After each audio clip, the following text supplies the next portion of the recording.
صل على محمد النبي الأمي وآله وسلم تسليما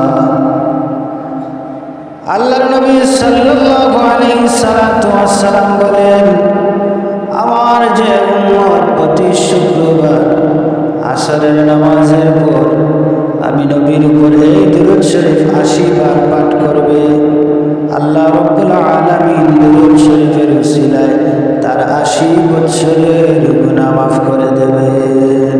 সুবহানাল্লাহ।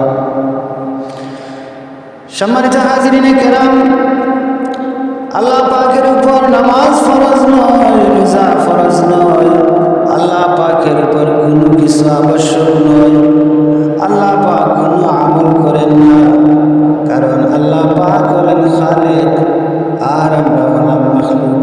তাই আল্লাহ পাক কোনো আমল করতে হয় না। তবে একটি আমল আল্লাহ পাক নিজেই করে থাকেন, সেটা হলো নবী সাল্লাল্লাহু আলাইহি সাল্লামের উপর দুরূদ পাঠ করা।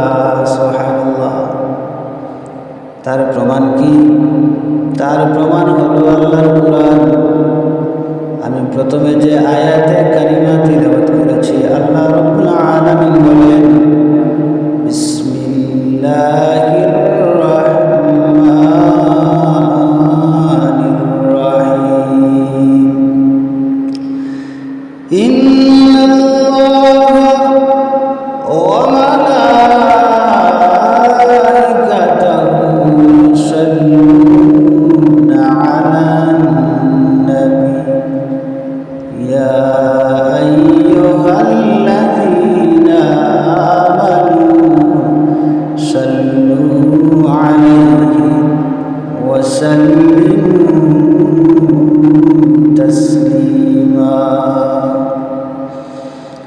আল্লাহ পাক বলেন, নিশ্চয় আমি আল্লাহ এবং আমার ফেরেশতাগণ আমার নবীর উপর দুরূদ ও সালাম পাঠ করি।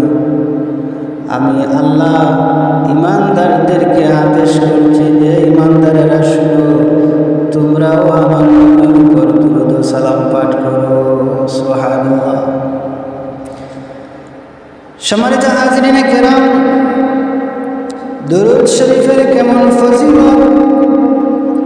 নাসাই শরীফের হাদিস, আল্লাহর নবীর সাহাবী হযরত আনাস রাদিয়াল্লাহু তাআলা আনহু তিনি রওয়ায়াত করেন, আনাস রাদিয়াল্লাহু তাআলা আনহু قال قال رسول الله صلى الله عليه وسلم من صلى علي واحدة صلى الله عليه 10 صلوات وحطت عنه خطيئات